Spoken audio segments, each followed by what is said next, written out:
Hello, girls. My name is Ingrid. Hello everyone, I am Sherry. Welcome to another episode of I'm Uncensored. Okay, let's talk about food. Not the cute what I eat in a day. I mean the noise food. The food that's stuck back in your head. You know that moment when one voice say, "Eat it, you deserve it," and another voice screaming, "Don't eat that." And suddenly you are not even angry anymore, you are just tired. That's what eating disorders often feel like. Not just about food, but about control, guilt, fear, and pressure. Social medias make it even louder, right? Perfect body, perfect plates, perfect lives, and you are stuck in the middle thinking, why this is so hard for me? And listen, is that you. You are not broken, you are not weak, you are definitely not alone.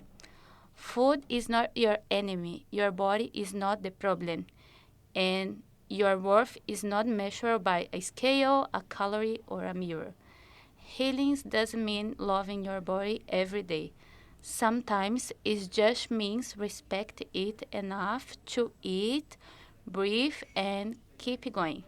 So, if your relationship with food feels complicated, welcome to our conversation. We talk about it now. So today, as Ingrid has already said, we're talking about something that many of us care. It's our relationship with food. And before we even started, I just want to say that if this is something you are struggling with now, you're not dramatic and you're not being too sensitive, and you're definitely not alone in this. Yeah, I think what makes eating struggling so complicated is that food is everywhere. You can just avoid it. You have to face it every single day. Also, at our age, most people in their 20s, everything just feels very intense. You're probably figuring out who you are, or you're comparing yourself with other people constantly, and you're in college or maybe starting your adult life. And suddenly your body just feels like something that's being compared and evaluated all the time. Yeah, I remember thinking, what if I could just fix my body? Everything else would feel easier. Like I would be more confident, more lovable, more in control. Yes, and sometimes this can start very in small things. You say you're just trying to be healthy or just watching what you eat, and then slowly it becomes rules, and then you feel guilty, and you also feel fear. And this guilt is heavy, no? It's not just about food. It's like shame. Like you fail somehow because you ate something. And what is scary about it is how normal this voice can become later. It often says in your head, you shouldn't have eaten that, or you need to do more exercise to work that off, or you're not disciplined enough.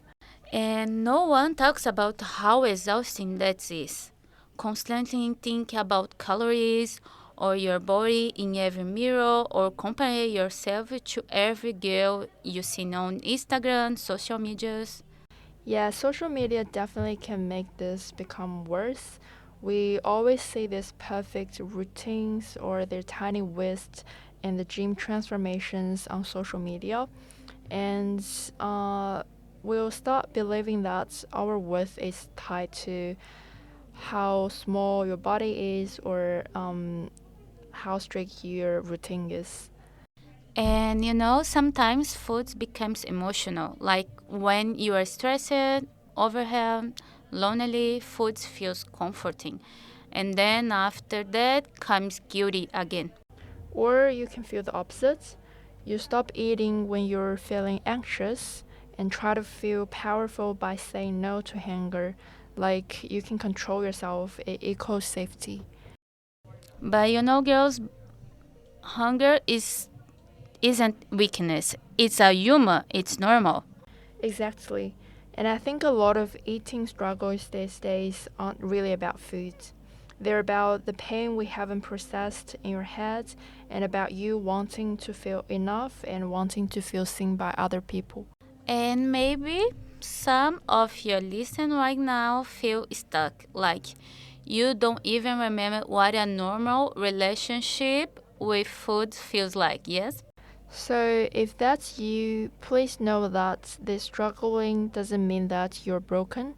It means you're coping with that the only way that you know how to do.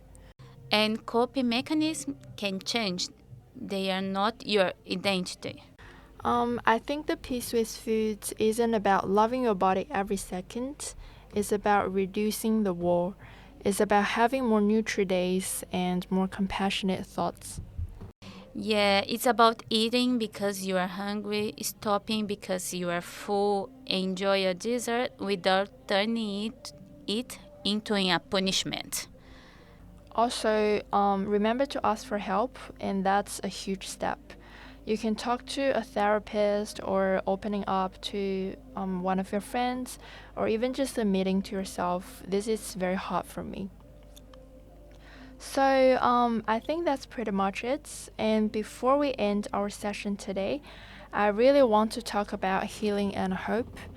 And healing isn't linear. Some days you might feel strong, and some other days the old thoughts might come back and talk louder in your head. That doesn't mean that you failed. It means that you're a human being, and this is completely normal. So hope is to choosing believe that your life can be bigger than your body, than the calories, and bigger than the numbers on the scale. You definitely deserve a life where food is just food, where going out with friends isn't stressful, and your worth isn't measured by your size. And if you're in the middle of the struggle right now, please don't give up on yourself. The fact that you're listening to this means a part of you wants peace with food, with yourself, and that part matters. So you're definitely worth of healing and nourishment, and you're worthy of taking up space. And there's hope, even you can't fully say it yet. So, girls, thank you for being here with us today for our first episode. Thank you. We're so proud of you for listening to this, and we'll keep having this honest conversation together in the future. Yeah, so this was our eating disorder episode. Thank you. Thank you. We'll see you next time. See ya.